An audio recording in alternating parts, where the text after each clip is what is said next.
Okay, quick one here. I'm going to talk about concentration. Why is concentration important? What is it? How does it deal with acting and art in general? And how it closely ties into everything else in terms of your technique. Okay. One of the things I want to start off with is having an idea of what the basis of an artist looks like, especially as an actor. There's an idea that you need, or you, in order to develop growth as an actor, you need to have two basic things to begin with. Those are relaxation and concentration. Within the scope of relaxation, you need to understand that without being able to relax, you cannot concentrate. And in order to relax, your ability can come through something to concentrate on. Okay? And why that is important is because the foundation of that, you can start to build on your imagination, your ability to follow through what needs to be done on stage. Okay?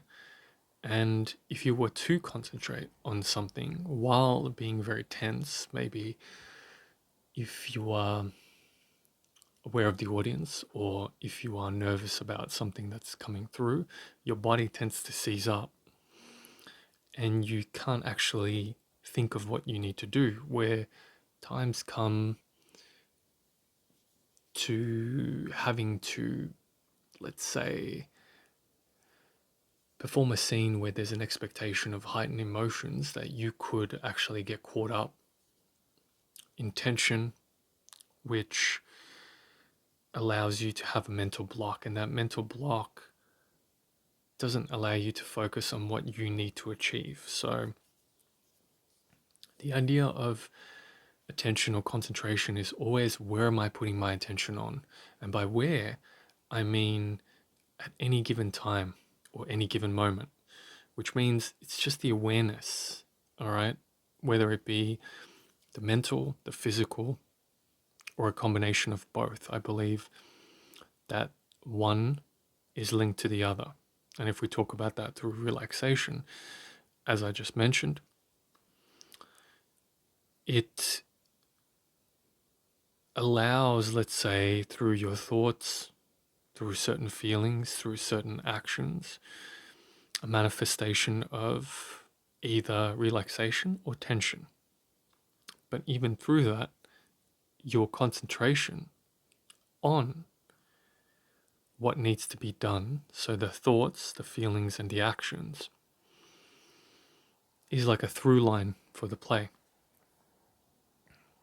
The physical, in the sense, can be a two-part, where you can either concentrate on the tension that arises in the body or the character, where, for example, in the most rudimentary way, if a character has a limp, then a part of your concentration has to be on where that limp is coming from, right? You can't just put on the limp, but there has to be a specific part of your leg, your hip, your knee, your ankle.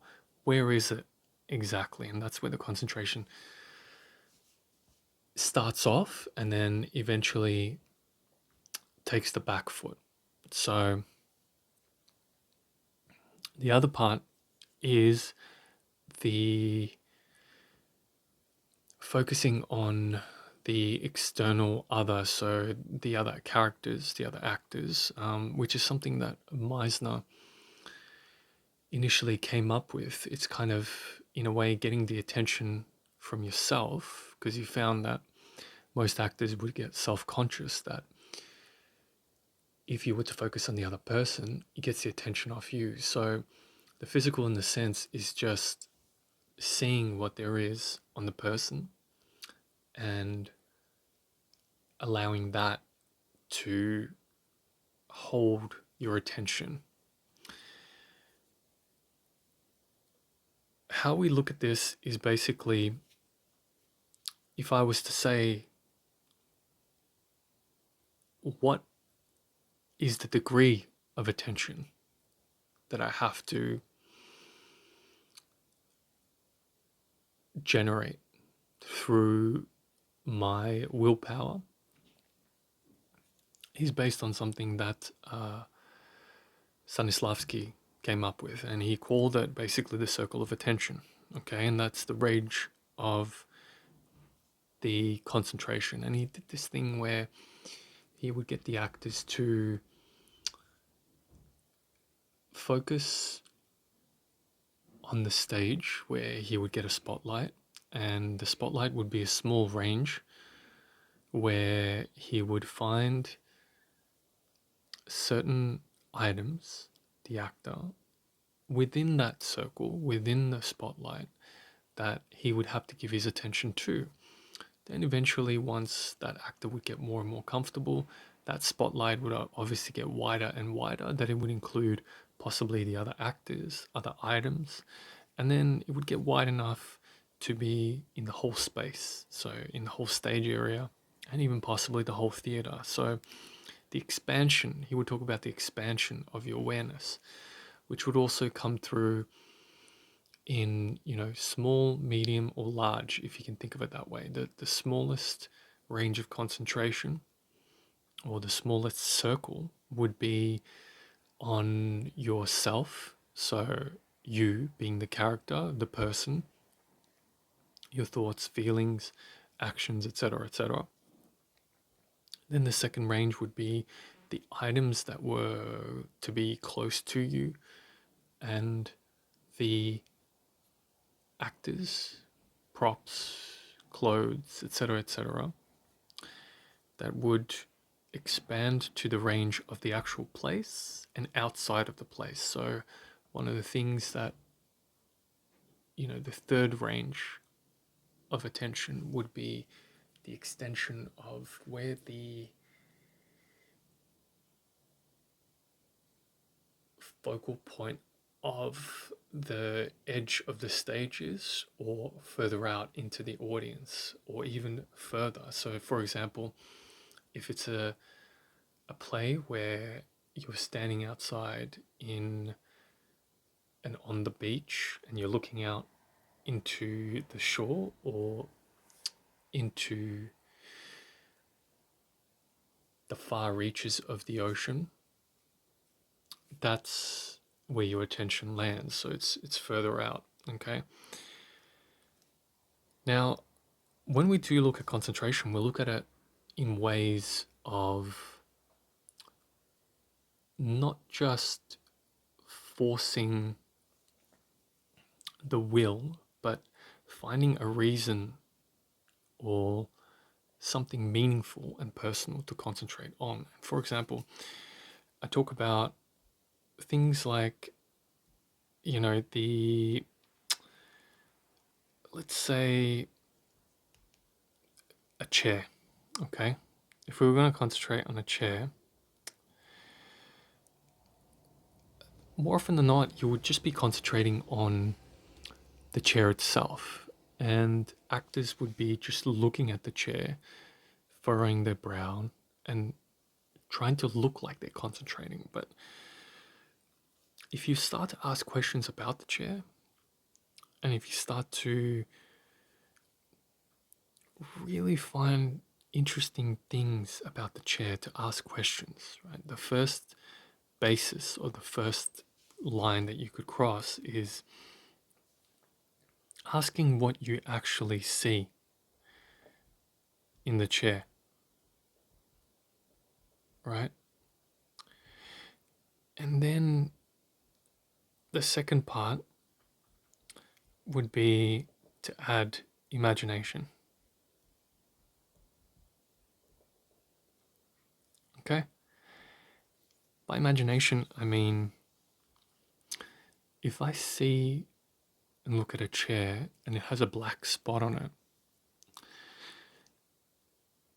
I could start to ask my question. I could start to ask the questions about the chair. Is where is that black spot come from?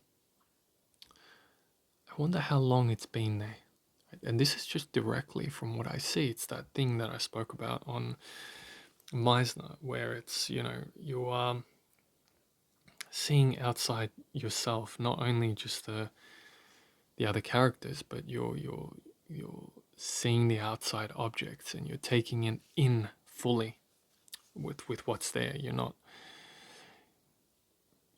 adding and embellishing anything more. So if we were to go back to the chair, we would say, okay, so what is that black spot all about? Where did that come from? How long has it been there? Is it that did somebody make it on purpose, or was it an accidental spot? How big is the mark? And then you can start to ask yourself questions on the second line, which is more intriguing to the spirit of the actor and more intriguing to sustain your concentration by asking relevant questions that could also be pertinent to the play. And we ask questions such as a black spot could imaginatively be a spot which has been burnt. Okay, so maybe this chair was partially lit on fire, and now you can start to imagine for what reason and why. And where do we see this chair coming from? Okay, and that's something just on a small note that you can just ask yourself to throw in. So just to sum up, this idea of concentration, the most important thing that we have to remember is we can't have relaxation without concentration, and we can't concentrate without being relaxed. So in order to do that, we can do it two ways. We can be involved in something that's meaningful, which relaxes you, and teachers would usually do that. They'd get you up on stage and they'd get you to stand in. And I know this, Lee Strasberg used to do this. He used to get people on stage just to walk across the stage, to do a simple exercise of just walking across the stage. And everybody would become self-conscious. They would know that other people are watching them. They would pull themselves together, or they would not walk like they would in real life. So then Lee would say, or he would start to ask them a few questions as they're walking. And as those questions were ruminating in the minds of the person walking, suddenly all that self-consciousness, all those mental, gymnastics wore off. That the physicality of them was just natural. It just felt more alive and more present, and the audience recognized that. So it is very, very, very important, and why it's kind of overlooked is because it's something that's very boring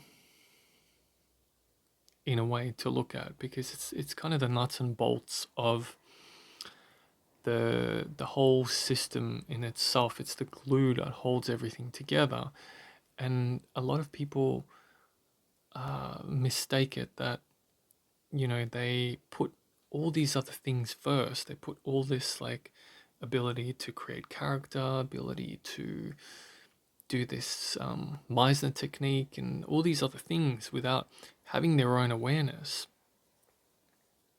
of how much concentration do I have as an artist, and is it something where I have to personally work on it, and how do I tap into it when I do really need it? What I mean is, if you're on stage and you have a loss of concentration, you don't start to panic, or you don't start to pull yourself together because that self-consciousness comes in. The relaxation starts to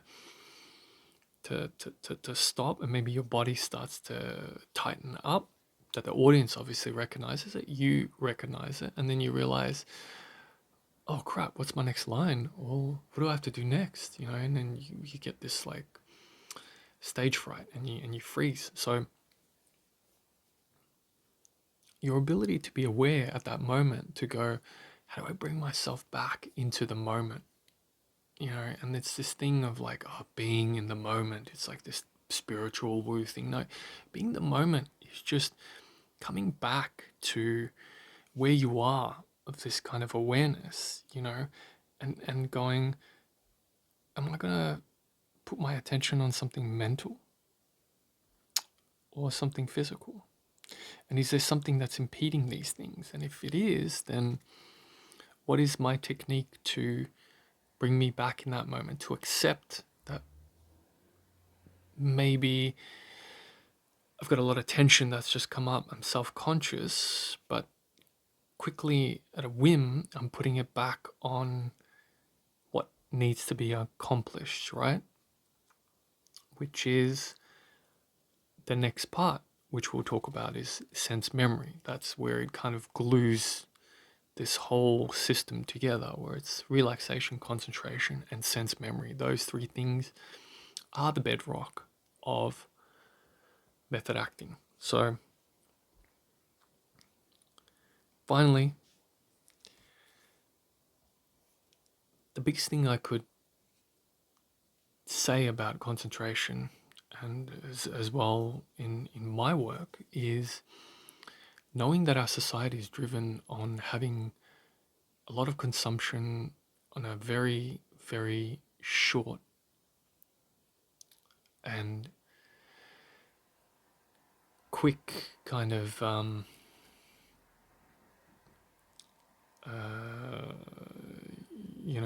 content. That generally you're fighting uphill against this, and it's something that has to be practiced consciously, because what's happening nowadays is the media consumption has become all too quick. And as the years keep going by, all the content that we're consuming, it's becoming